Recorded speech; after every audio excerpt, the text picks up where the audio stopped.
Okay, part two. Um, tourism slipped to second after construction. That is probably temporary.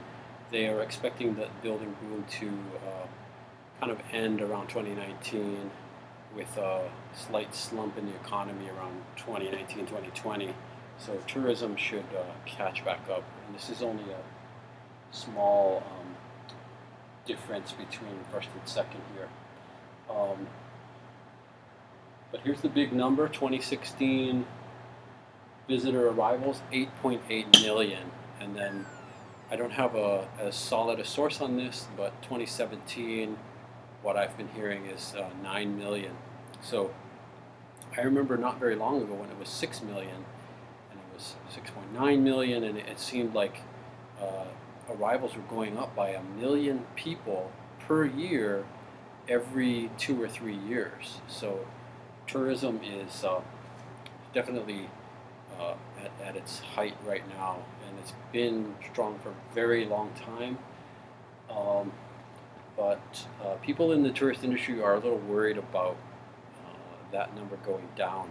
Now, just to put it in perspective, um, I may have mentioned before I grew up in Tonga, and last year they celebrated in Tonga uh, hitting the number of 20,000 tourists in a year. 20,000. And Hawaii is just under 10 million, so we're talking about orders of magnitude larger. Um, it also makes for a very big economy. $80 billion is a pretty large economy. I once ran the numbers and found that there are roughly a little under 200 countries in the world, and if Hawaii was a country, it would rank 66th on that list. Um, Now, just by comparison, the economy of North Korea is about 30 billion. So Hawaii is not quite triple the economy of North Korea, but it's almost triple the economy of an entire country of, I don't know, 10 million people. Um, so Hawaii really does have a big economy. Um,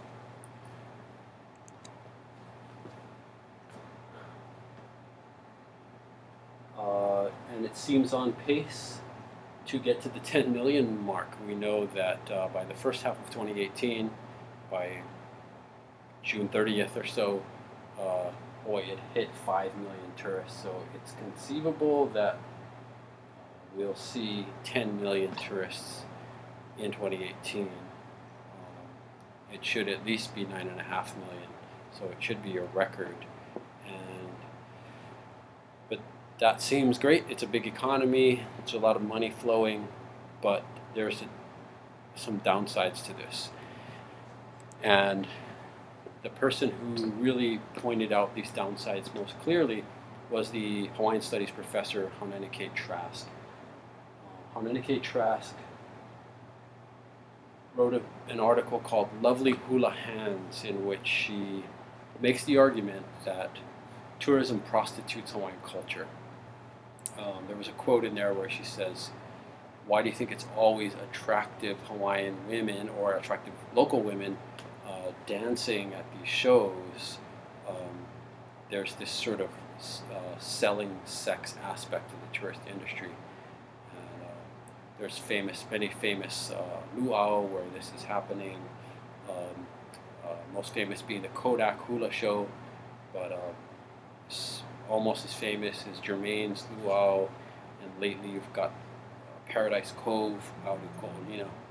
And so this argument is not completely out there. It's everything has two sides, and tourism definitely has these impacts. It drives up prices of goods. We all pretty much pay tourist prices for things year round, so it makes Hawaii very expensive as a place to live. There is some impact on housing as well, especially with Airbnb, or so they're saying.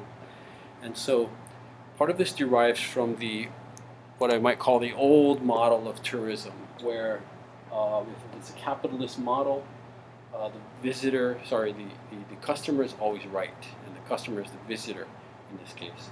So Everything else, the economy, the place, the host, this would be Native Hawaiians as the host culture, all are second to the customer or the visitor who's always right. And that's just implicit in the capitalist model of having a tourist industry.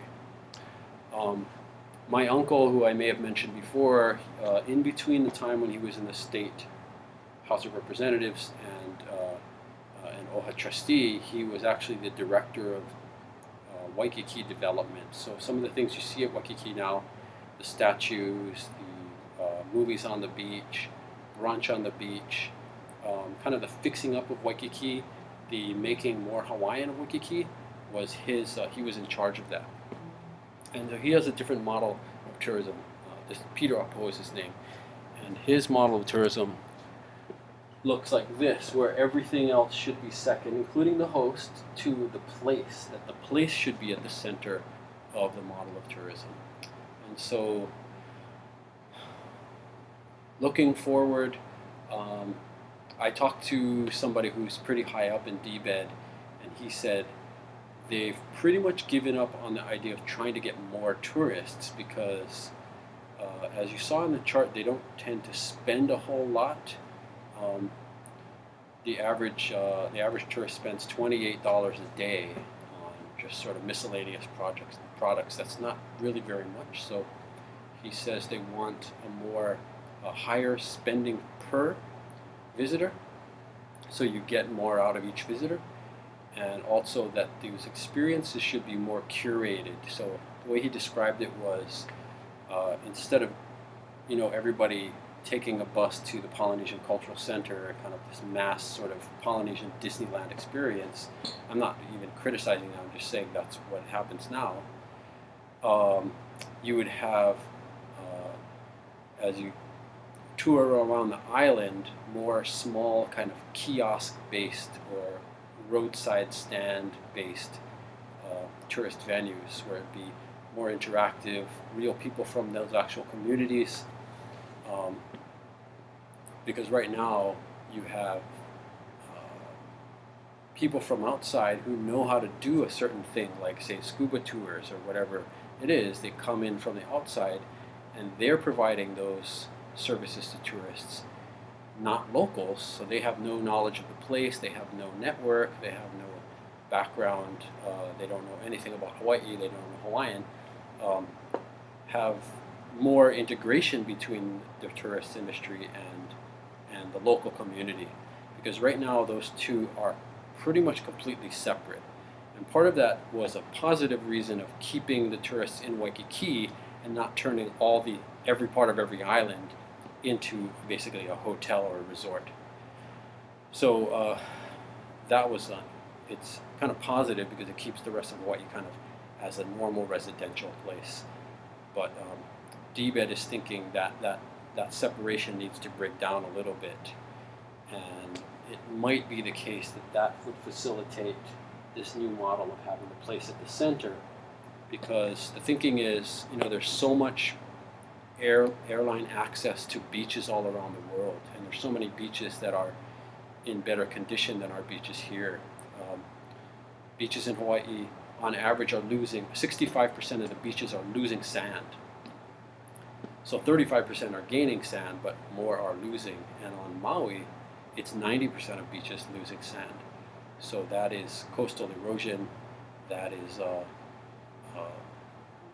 almost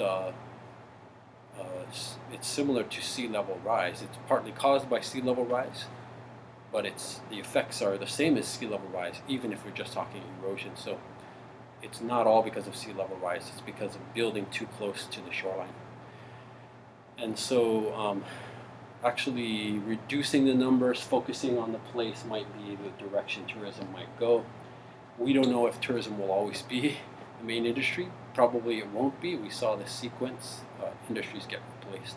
So tourism might be replaced eventually, but that doesn't seem to be happening anytime soon. Even if 2018 is the peak, there'd probably be a fairly long decline where activity is still happening for many years into the future. So that's kind of the forecast for tourism. And again, many negative impacts. Some of those could have been worse. The entire east side, this being Windward Community College, the Ko'olauloa area, there were many plans to turn that into a marina with resort-style developments, and those were opposed successfully by local residents. So things could have been more built up than they are on the windward side. And so we'll see in the future what happens with proposed developments. A lot of development now is actually for residential more so than hotels. So it's an ongoing back and forth struggle. So that's it for today. Sorry I had to break this into two. Just look at the syllabus. Next week's reading is on there, and I will. I hope to start interacting with you more online as well. And I'll see you guys next time.